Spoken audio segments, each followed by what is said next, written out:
하나님 말씀 구약 성경 아모스 8장 11절 13절 말씀입니다. 아모스 8장 11절 주 여호와의 말씀이니라. 보라, 날이 이를지라 내가 기근을 땅에 보내리니 양식이 없어 주림이 아니며 물이 없어 바람이 아니요 여호와의 말씀을 듣지 못한 기간이라. 사람이 이 바다에서 저 바다까지 북쪽에 동쪽까지 들거니며 여호와의 말씀을 구하려고 돌아다녀도 얻지 못하리니 그날 아름다운 처녀와 젊은 남자가 갈하여 쓰러지리라. 아멘.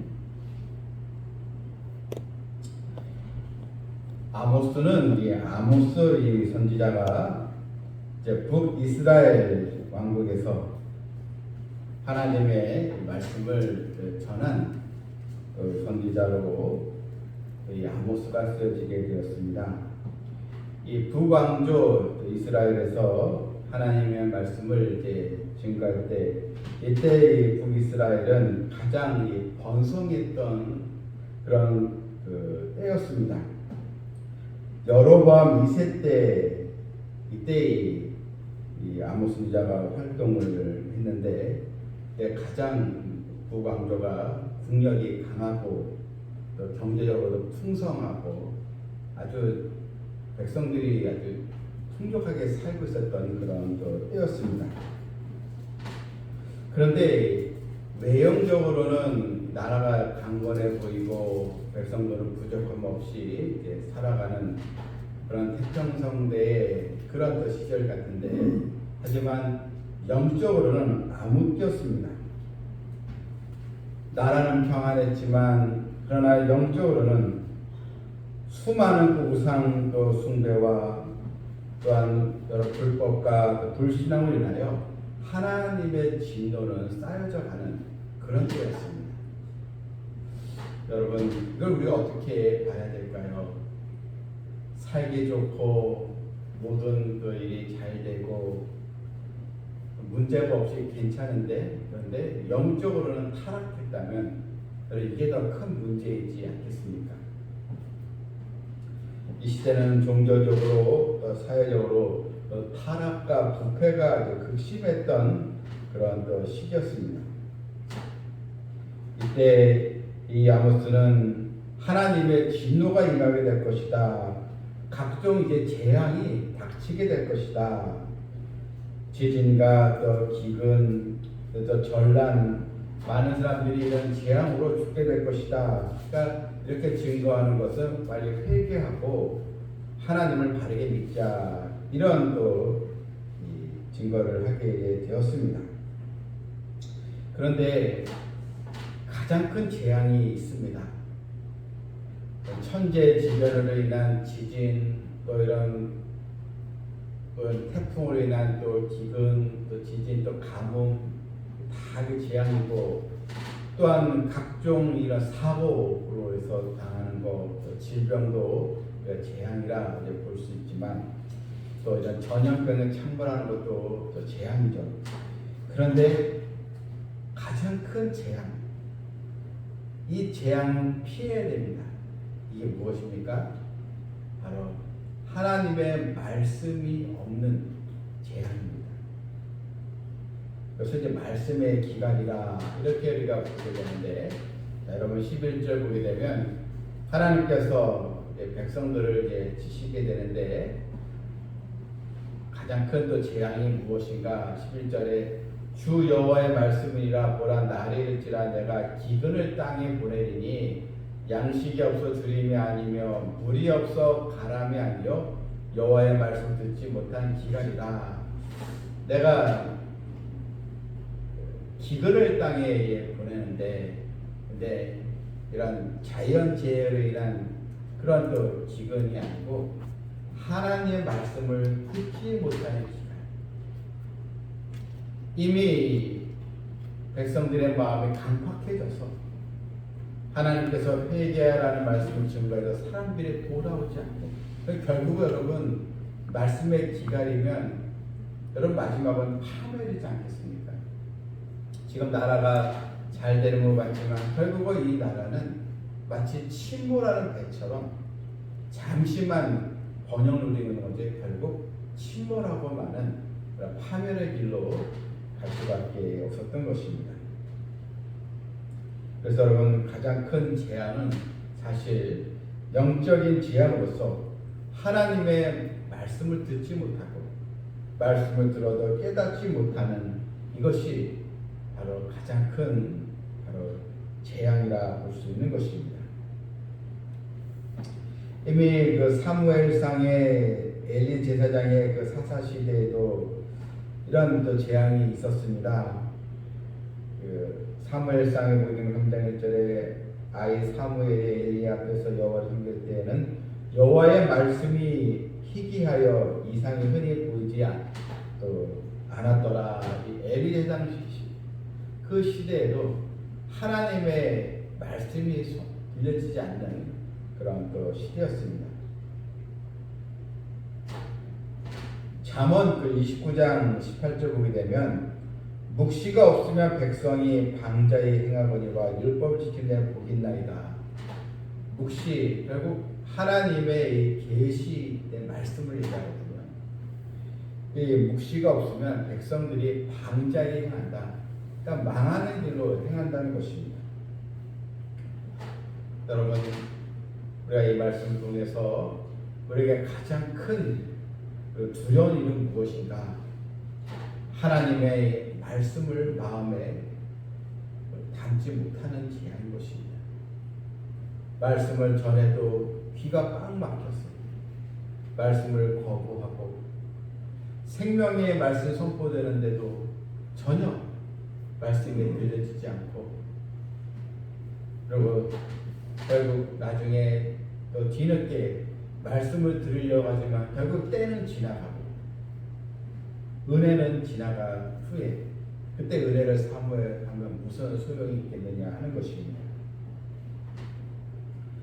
우리는 하나님 말씀에 대한 영적 이 감각이 무뎌져 있지는 않는지 또 내 마음밭은 딱딱해져 있지는 않는지 내 마음밭이 엉겅퀴 그런 가시밭로 되어 있지는 않은지 그래서 우리는 늘 하나님의 말씀을 경청할 수 있는 그런 믿음을 가져야 될 줄 믿습니다. 예레미야 4장 3절 말씀을 보니까요. 여호와께서 유다와 예루살렘 사람에게 이와 같이 이르노라. 너희 묵은 땅을 갈고 가시덤불에 파종하지 말라. 유다인과 예루살렘 주민들아 너희는 스스로 할례를 행하여 너희 마음 가죽을 베고 나 여호와께 속하라. 너희 마음 가죽을 베고 그러니까 외형적인 그런 할례가 아니고 이 할례라는 게 하나님 백성의 상징적인 표시인데 그러나 이 마음은 하나님께 떠나 있는데 할례를 행한다고 이게 무슨 소용이 있겠느냐. 마음의 가죽을 이제 배워라.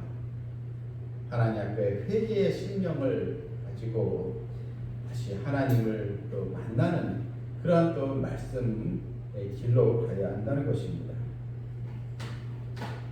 본문 12절도 보니까요. 이미 하나님 은혜가 지나간 때 뒤늦게 사람들이 이 바다에서 저 바다까지 북쪽에서 동쪽까지 비틀거리며 여호와의 말씀을 구하려고 돌아다녀도 얻지 못하리니 여호와의 말씀을 구한다는 것은 너무나 이런 고통을 겪고 난 다음에 다시 하나님의 은혜를 좀 주십시오 말씀을 찾아왔지만 이미 이 기회를 잃어버리는 상황이라는 것입니다. 여호와의 말씀을 구하려고 돌아다녀도 얻지 못한다. 또 그날의 아름다운 처녀와 젊은 남자가 다 갈아여 쓰러지리라. 결국은 이 파멸의 길로 접어들게 되므로 다 쓰러지는 그런 불행한 결과를 보게 이제 되는 것입니다.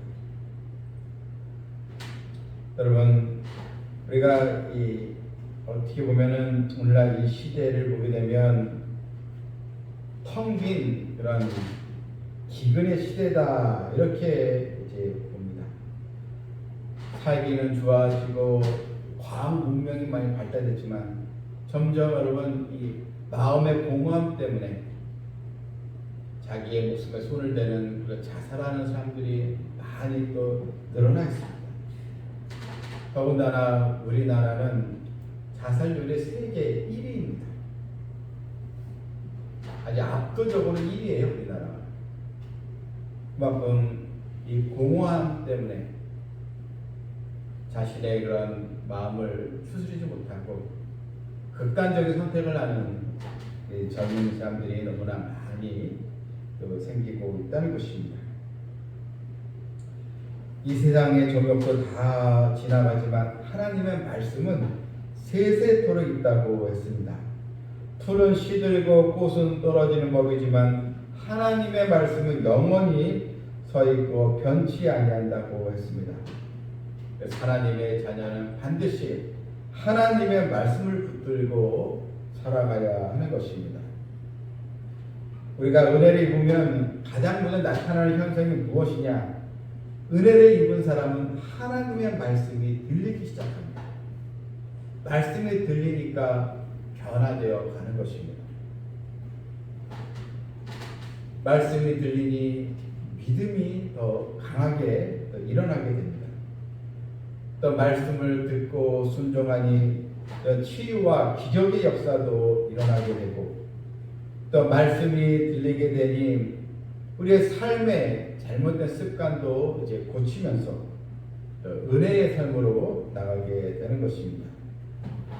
반대로 신앙생활에 병이 들면 가장 먼저 나타나는 현상이 하나님의 말씀 귀에 들어오지 않습니다. 예배는 참여하지만 자꾸 이 말씀에 이게 옥토가 되어서 받아들여야되는데 자꾸 이게 말씀을 거부하려고 하고 듣지 않게 되고, 말씀을 듣지만 마음은 냉랭하고, 이게 이제 내 영혼이 병들어 가고 있다, 그런 상태인 것입니다. 그리고 말씀에 관심이 없게 됩니다. 그러니 점점 예배에 빠지게 되는 것입니다. 부부나 사랑하는 연인들에게 문제가 생겼을 때 가장 먼저 나타나는 현상이 무엇입니까? 부부나 사랑하는 연인에서 갈등의 문제가 생겼을 때, 어쨌든 다툼과 서로 이런 문제가 생겼을 때 가장 먼저 나타나는 현상이 말을 안 하는 거죠. 서로 말을 안 하는 거예요. 전에는 시시콜콜 얘기도 하고 하는데 이제 마음에 안 들고 정이 떨어지면 일단 말을 하지 않습니다. 아무 말도 안 하려고 하죠. 또한 보고도 못 본 척하고 들어도 못 들은 척하고 또 대꾸도 안 하죠.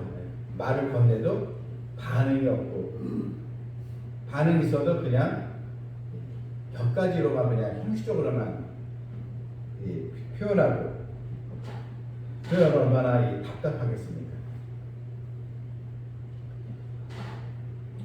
우리가 주님과의 이런 관계에서도 정말 우리가 하나님의 말씀을 듣고 사모하고 교회에 오고 싶고 기도하고 싶고, 이것이 건강한 신앙의 모습이지 않겠습니까? 또 은혜 받으니까 교회에서 봉사하고 싶고, 또 내가 할 수 있는 일은 뭐가 있을까? 작은 거 하나라도 섬기고 싶고, 이게 여러분 자연스럽고 또 은혜 받은 현상이지 않겠습니까? 그런데 은혜 받지 못하고 말씀이 들어오지 않으니 예배는 점점 늦게 오고, 또 처음에 앞자리에 앉은 사람들이 점점 뒷자리에 앉게 되더라고요. 물론 이제 뒤에서 자기 자리도 앉아서 있지만, 여러분 보면 점점 강단에서 계속 멀어지면 결국은 안 나오더라고요. 그런 경우도 많이 보게 되고, 늘 뒤에 앉아있다가 예배 끝나기 전에 먼저 갑니다. 축도 하게 되면 먼저 또 없어져요. 또 기도할 때 없어지고, 그런 현상이 벌어지게 됩니다. 신앙생활의 가장 큰 위기가 점점 하나님의 말씀에 대한 사모함이 사라져가고 말씀의 감동이 없어져 갈 때 우리는 영적인 비염 신호등이 켜졌다, 빨간 신호등이 켜졌다고 생각하고 속히 회개하고 돌아와야 될 줄 믿습니다.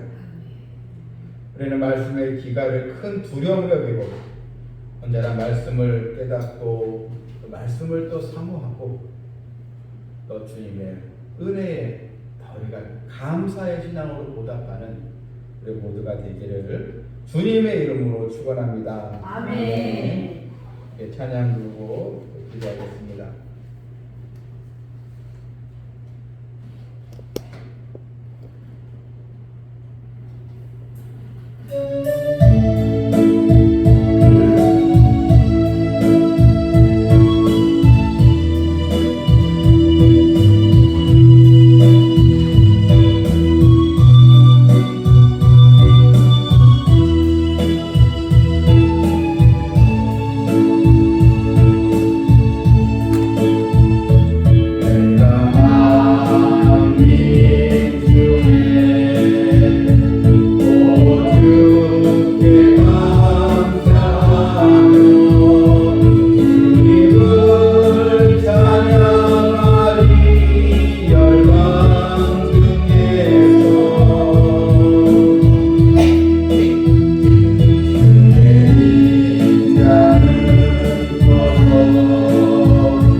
하나님께서 돌아오라고 기다리시는데 회개하고 돌아가시는데 그 기회가 끝나고 기회를 잡지 못하면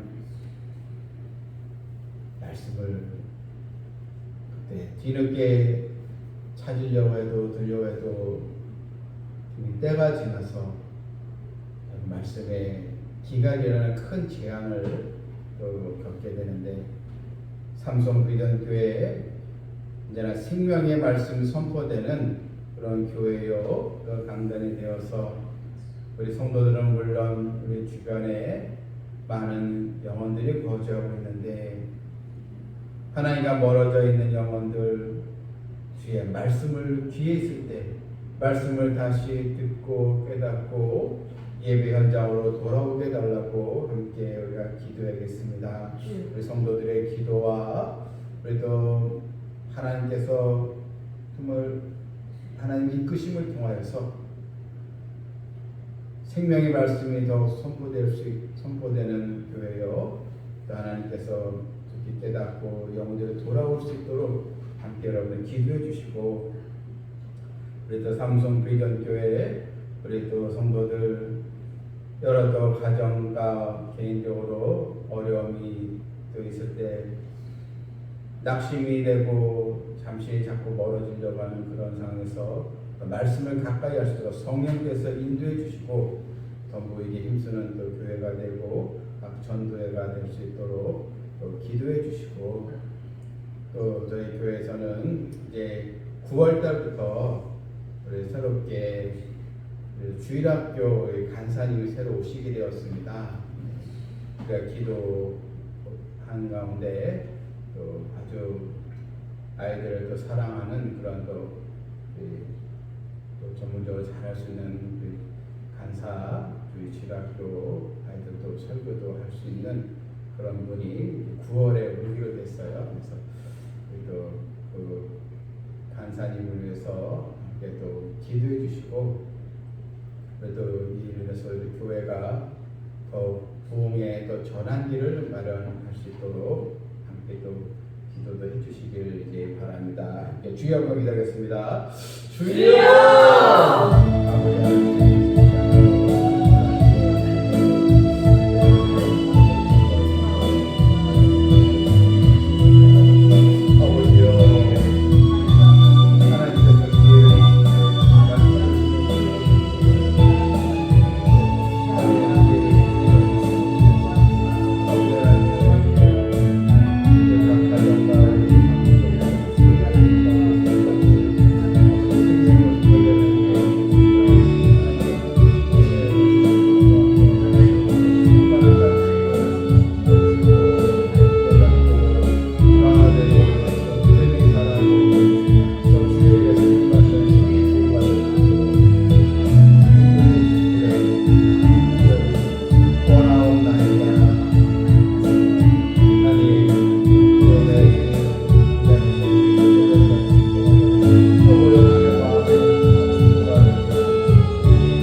하나님 아버지 저희들에게 생명의 말씀을 듣게 해주시고 이 말씀을 또 사모하게 해주시고 말씀을 또 듣고 이 말씀대로 또 살아가도록 인도해 주시니 은혜를 감사드립니다. 우리가 받은 가장 큰 축복이 있다면 하나님의 말씀을 들을 수 있다는 것, 또 말씀 통해서 주님의 영광을 바라볼 수 있다는 것, 하나님의 언약의 말씀을 통해서 우리가 가야 할 길이 다 정해져 있다는 것, 가장 큰 복인지 알게 해주시고 우리 성도들 더 말씀을 사모하게 해주시고 매 또 주일 또 새벽과 또 수요 예배 또 금요일에 주의 말씀 선포될 때마다 온 우리 성도들 큰 은혜가 또 되게 해주시었고 그래서 교회 주변에 여러 인생의 이런 염려와 여러 재리의 염려로 주님께 멀어진 백성들 하나님 이끄심을 통하여 깨닫고 돌아오게 해주시고 말씀의 기갈이 재앙을 당하기 전에 속히 회개하고 돌아오게 해주시고 우리 성들의 가정에도 큰 하나님의 말씀의 축복이 있게 하여 주시옵소서. 또 9월부터 또 주일학 교육 이 간사님이 또 오십니다. 성령 충만한 은혜를 더하여 주시고 또 주일학교와 우리 교회와 각 또 전도의 모든 그 기간에 그 배가 부은 역사가 있게 하여 주시옵소서. 예수님의 이름으로 기도합나이다. 아멘.